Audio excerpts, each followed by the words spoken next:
Evening ખબર પડે fire કોને કહેવાય? ફાયર બોલાવો તો કેટલા નંબર ડાયલ કરવાનો? 101 101 ઇમરજન્સી. તો 108 ની ક્યારે જરૂર પડે? કોઈ તાત્કાલિક એવો અકસ્માત થયો હોય, કોઈ હાનિ આવી હોય, ભૂકંપ આવ્યો હોય કે કોઈ અનહોની એવી થઈ હોય ત્યારે 108 ની જરૂર પડે. ફાયર ની ક્યારે જરૂર પડે? આગ લાગે ત્યારે. ખબર કેમ પડે કે આગ લાગી છે?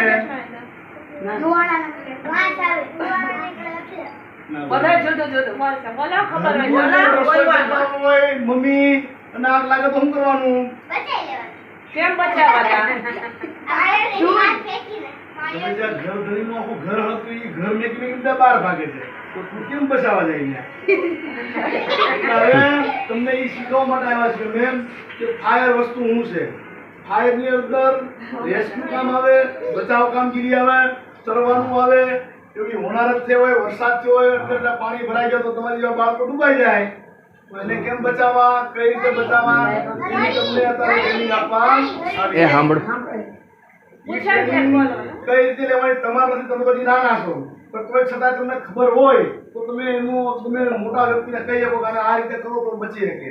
માનો કે તમે બધા ફરવા જાઓ દરિયા કાંઠે, તો રમતા રમતા એક જણો કે બે જણા દરિયામાં મળ્યા ડૂબાવા, શું કરવાનું?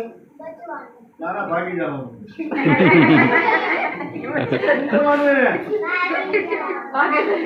કરી નો પોતાને રાડીઓ પડી કોને બચાવો બચાવો મારા વિદ્યાર્થી બે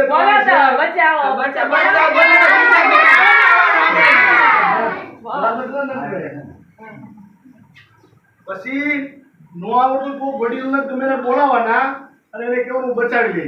તમારે ત્યાંથી 10 ફૂટ આગળ રહેવાનું. પણ પેલી વસ્તુ એ કે ક્યાંય તળાવમાં, કોઈ સ્થાનિક ધાર્મિક સ્થળોમાં કે ક્યાંય દરિયા કાંઠે તમે ફરવા જાઓ, પિકમાં જાઓ, તો તમારા શિક્ષક, વર્ગ શિક્ષક જે હોય એ કે એટલું જ કરવાનું, એનાથી ઉપરવટ થવાનું નહીં.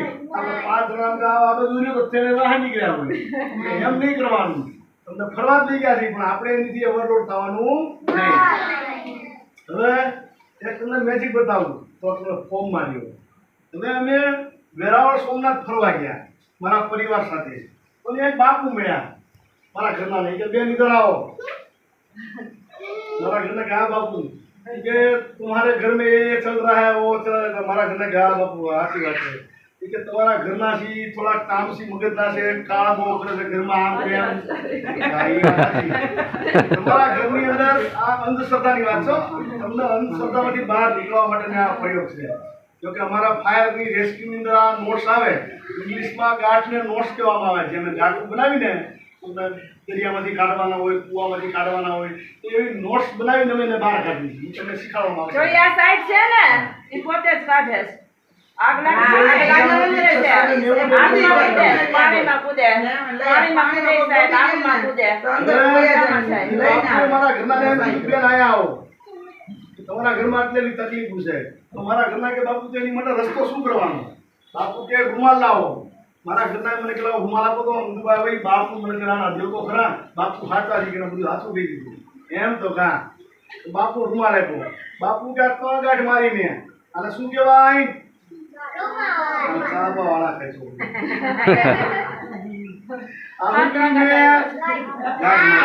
કેટલી ગાંઠ હતી? આ બીજી ગાંઠ મારી. બાપુ એક મંત્ર બોલ્યા કે ઓમ ભૂર્ભુવઃ સ્વઃ તત્સવિતુર્વરેણ્યં એવું કંઈક મંત્ર બોલ્યા. મારા ઘરવાને કીધું કે આ 3 ગાંઠ મેં મારી છે. એવી કચ્છ કુદરતી બાપુએ ગાંઠ મારી હતી. ગાંઠ ખુલે મુંગરા બધે કે નહીં? આપણે જફરાઈ દે મુંગરા.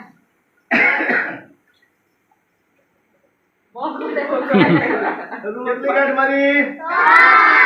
બાપુએ મારા ઘરના એમ કીધું બેન આ રૂમાલ તમે ઓછી કે તમારા ઘરના જ્યાં સૂતા હોય ને તમે જ્યાં સૂતા હોય ત્યાં મૂકી દેજો. ત્યાં મૂક્યા પછી અહીંયા કાંઠા ગાંઠ ખુલે ભાઈ? તે કાંઠા ગાંઠ ખુલે? તમને એમ કહે બાપ ખોલી આ સાહેબ ખોલી નો ના કરે આવી રીતે ગાંઠ મારતા ગયા અને મંત્ર બોલતા ગયા કે ઓમ ભૂર્ભુવઃ સ્વઃ તત્સવિતુર્ વરેણ્યં ભર્ગો દેવસ્ય ધી મારા ઘરનાને કીધું કે આ ગાંઠને એકદમ ઓછી કે તમારા ઘરનાને ભેગી દેજો જો હવારમાં ગાંઠ ઉડી જાય તો સમજવાનું તમારા ઘરમાં બધું હરખું થવા મળ્યું છે અને મને પછી બોલાવી ગયો મારા ઘરમાં તો હવે વહેલા ઊભા થઈને ચા બનાવી ન બનાવી પેલા નાહી ધોઈને હાથ પગ ધોઈને દીવાબત્તી કરી અને રૂમાલ લીધો રૂમાલ લઈને એક છેડો આમ પકડી અને આમ ખંખેર્યો અને ગાંઠ ઉડી ગઈ ખબર ન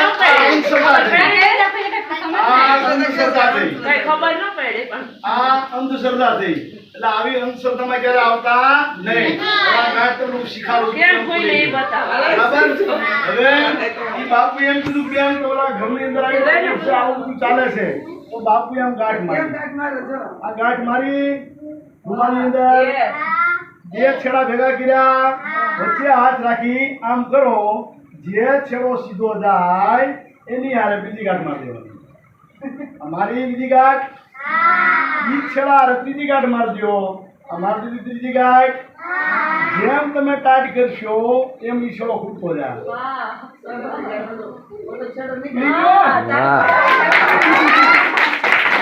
અમારી મેજિક ટ્રીક હતી મેજિક નહીં અમે જ્યાં રેસ્ક્યુ કરવા આવીને રેસ્ક્યુ કરવા જતા અમે આવી નોટ્સ બધાને શીખવાડી છીએ હવે અમારી પાસે 27 પ્રકારની ગાંઠું છે કેટલી 27 પ્રકારની ગાંઠું પછી હું ગમે એક બેનને ગમે એક છોકરાનો ભોગરે ગાંઠું કેમ વાળવાની કેમ બનાવવાની લઈ જાય કુવાની અંદર કોઈ પણ માણસ ડૂબતો હોય કુવામાં માણસ ડૂબતો હોય ને ફાયર વાળા ફોન કરે કે તાત્કાલિક ફાયરની ટીમ લઈને આવો એક ભાઈ કુવાની અંદર ડૂબાય છે તો તેને બચાવવો હોય તો તમે ફાયરની ટીમને બોલાવવી પડે તો અમે આવા દોડા લઈને જાવી પણ કુવાની અંદર જવું હોય ભાઈ ડૂબાય છે ને બચાવવો હોય તો અમારા અંદર પડવું હોય તો પ્લેન દોડાથી પડાય નહીં આ પ્લેન દોડવું છે તો અમે આમ પકડી તમે ન લડાઈ જાવી એટલે દોડા પહેલા તમે હેઠાવી જાવી એટલે દોડાની અંદર આવી એકદમ સ્ટેપ બાય સ્ટેપ ગાંઠું મારવાની હોય આવી સ્ટેપ બાય સ્ટેપ ગાંઠું મારવાની હોય બરાબર એટલે અમે સ્ટેપ બાય સ્ટેપ ગાંઠું મારવી આવી આમ પછી અમે આમ પકડીને નીચે ધીમે ધીમે ઉતરવી તો હવે અમે અહીંયા કૂવામાં જોઈએ કે 70 ફૂટ કૂવો છે 70 ફૂટ કૂવો છે 70 ફૂટ કૂવાની અંદર ઓછામાં ઓછી 100 થી 150 નકશા બધું લઈ જાવ 70 થી 80 ફૂટ કૂવો હોય તો 100-150 ગાંઠ મારવી પડે તો માણસ ડૂબાય છે અને અમે ફાયર લઈને જઈને થોભી તો ત્યાં એની અમે એકદમ ગાંઠુમાં વાર લાગે ને ગાંઠું મારતા વાર લાગે ને તો ગામવાળા અમને ખબોડી ન નાખે ગાંઠું મારવા પણ અમે પલકવારમાં 100 ગાંઠ મારી દેવી લાગે પલકવારની અંદર 100 ગાંઠ મારી દેવી આ ગાંઠું તમને શીખવવા મળે તમારે કરવાની છે આને કહેવાય સ્ટેપ નોટ શું કહેવાય સ્ટેપ નોટ અંગૂઠાની અંદર છેડો ભરાયો અવળો હાથ લેવાનો આમ વાળવાની અંગૂઠો અને છેડા અંદર ગાંઠ આવી ગઈ આ રીતે આમ ભરાવતું દેવાનું આને કહેવાય સ્ટેપ નોટ કૃષ્ણ ભગવાનના બાબા ભગવો છેડો આ સ્ટેપ બાય સ્ટેપ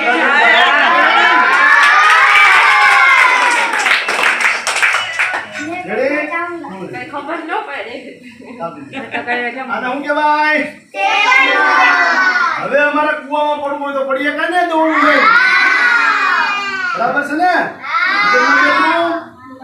ઘડીકમાં કેટલી ગાંઠું લાગી ગઈ 100 નિયમ ગણી લ્યો 6 તો આ ગાંઠું તમારે શીખવાની છે માનો કે આ સ્કૂલની અંદર વિદ્યાર્થી ભણતા હોય અથવા તો કોઈ બિલ્ડિંગની અંદર રહેતા હોય બંગલામાં રહેતા હોય અથવા તો ભૂકંપ અકસ્માત આવ્યો હોય તો એ ભૂકંપ અકસ્માતની અંદર પેલા તો દાદરો ડેમેજ થાય અથવા તો લિફ્ટ ડેમેજ થાય તો માણસોને અંદરથી બચાવીને બહાર આપણે કાઢવાના હોય ને તો અમારી ફાયરની ટીમ ત્યાં જાય ફાયરની ટીમને પહોંચે એટલે એને દોરડાની અંદર વ્યવસ્થિત બાંધી બેહાડી અને એને હેઠે ઉતારે નીચે બિલ્ડિંગમાં જઈને હેઠે ઉતારવું પડે ને દાદરો તો હોય નહીં એટલે ફાયરની ટીમ હોય ફાયરની ટીમ પહોંચતાને વાર લાગે તો તે દરમિયાન તમારે શું કરવાનું આવું દોડવું હોય તો દોડું રાખવાનું દોડો હોય અથવા તો હાડી હોય ગમી હોય તો એને ચેર મોટ કહેવામાં આવે ખુરશી પ્રકારની ગાંઠ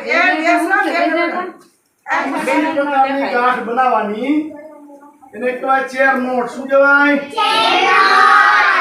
દેખાય બરાબર. શું કહેવાનું? ચેર નોટ કેવી રીતે બનાવવાની? પગે આવી જાય અને આ છાતીનો ભાગ આમ આવી જાય દોડા અંદર અને વ્યવસ્થિત રીતે નીચે ઉતારી શકીએ. જેને કહેવાય ખુરશી પ્રકારની ગાંઠ, એને કહેવાય ચેર નોટ. રેડી? આ જોજો, આ રીતે સ્ટેપ દોરું રાખવાનું. એક અવળા સાઈડથી આ સીધી સાઈડથી અંદર રાખવાનું, અવળા સાઈડથી અંદર લેવાનું. બે સાઈડને ભેગી કરી એકાબીજામાંથી ગળકાવી નાખવાનું. પછી એના ખેંચતું જેવો માણસ સામો હોય એ પ્રકારનું એને દોરડું ખેંચી લેવાનું. બરાબર? આ હાઈટ પ્રમાણે દોરડું થઈ ગયું. હવે દોરડું સરકે નહીં તો એના માટે આપણે લોક મારવાનો. આ લોક થઈ ગયો. લોક મારી દીધો એટલે અહીંથી દોરડું સરકશે નહીં. બીજી બાજુ લોક મારી દીધો બીજી બાજુથી દોરડું સરકશે નહીં. આ બની ગઈ ચેર નોટ. શું કહેવાય આને? બરાબર. હું અહીંયા આવતો રહે. શું નાનો છો? હા, નાના લઈને એવડી ગાંઠ મારી દીધી. અહીંયા તો ભગવાન શું નામ તારું? તારું નામ પૂછે છે મોહમ્મદ. મોહમ્મદ નયાઝ. હવે ધ્યાન ઉધર કરો. હાથ ઊંચા કરો, ઉધર કરો. ઊંચા ઊંચા. આવી રીતના મેં મને ગળાની અંદર રાખી અને આ રીતના ભરાવી દીધી. હવે તો બીજા ભાઈ મોહમ્મદ, વાહ મોહમ્મદભાઈ, પગ લાંબા કરો મોહમ્મદભાઈ. Very good. આની અંદર આવવા દો. રેડી? આવા બે આજે દોડા કુંડી રાખવા, દોડા કુંડી રાખજો. રેડી? હવે આ થઈ ગઈ ચેર નોટ. શું થયું? અરે વાહ. બસ એમ જ રાખો એને. રેડી? આ નીચે ગમે એ બાળકને કોઈ પણ મોટા વડીલને ઉતારવા હોય તો ફાયર વાળા આવી નીચે ઉતારી. રેડી મોહમ્મદભાઈ? Very good. એને બાંધી રાખો એ. આને બાંધજો. આ વાહ મોહમ્મદ, વાહ. મોહમ્મદ વેરી જા. ગુડ. આ શું કહેવાય? માણસ હોય એની હાઈટ ઉપર એટલી છડો આપણે રાખવાનો. બરાબર? આ બની ગઈ બે નોટ્સ. યાદ રહી છે ને? હવે અખતરા કરશે હજી તો એ પછી. આયા શીખાડું ને હા, અહીંયાથી ચાલુ બતાવી ગઈ ને? આ હતી ચેર નોટ. ભલે માનો કે બધું કામગીરી કરી અને ફાયર વાળા નીચે ઉતરવું, દોડા બાંધીમાંથી નીચે ઉતરો ને બધાય ફાયર વાળા, અને તે તમે ઉપર દોડું ભરાવી દીધું, બાંધી દીધું, તો નીચે ઉતરવાનું. નીચે બધા ઉતરી ગયા તો કામગીરી પૂર્ણ થઈ ગઈ. પછી ઉપર દોડું છોડવા કોણ જાય? એ દોડું છોડી નીચે આવતી ઉતરે કેમ? તો દોડું રહેવા દેવું પડે કે લાવવું પડે પાછું? હે? અમારી પાસે એવી ગાંઠ છે જેને કહેવાય ડોર હિંચ. શું કહેવાય? એની દોરીથી અમે નીચે પણ ઉતરી જાવી, નીચે ઉતર્યા ઉભા ઉભા એ દોરડા છોડી પણ નાખી. છૂટે હોય આપણે છોડી દઈએ. તમે તો કાંક બોલો.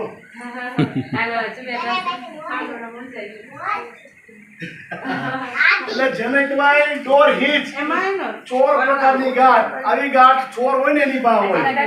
ત્યાં કઈ હુક છે ને બારી બારી લખશે.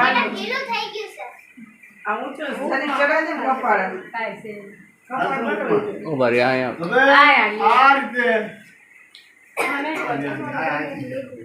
આ રીતે દોરું લેવાના. બે છેડા બરાબર રાખવાના. આ બે છેડા બરાબર રાખવાના અને આ રીતે છેડો બનાવવાનો. દોર હિંચ જેને કહેવાય.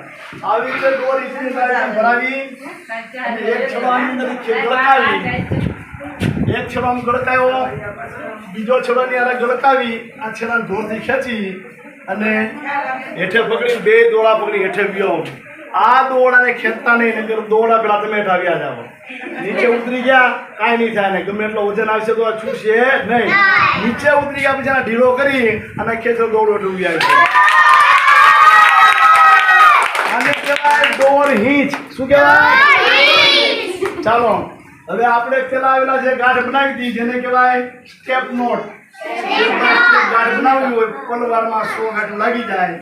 એ ગાંઠું કોણ મારી બતાવે છે? ખાલી 5 જ ગાંઠ મારવાની.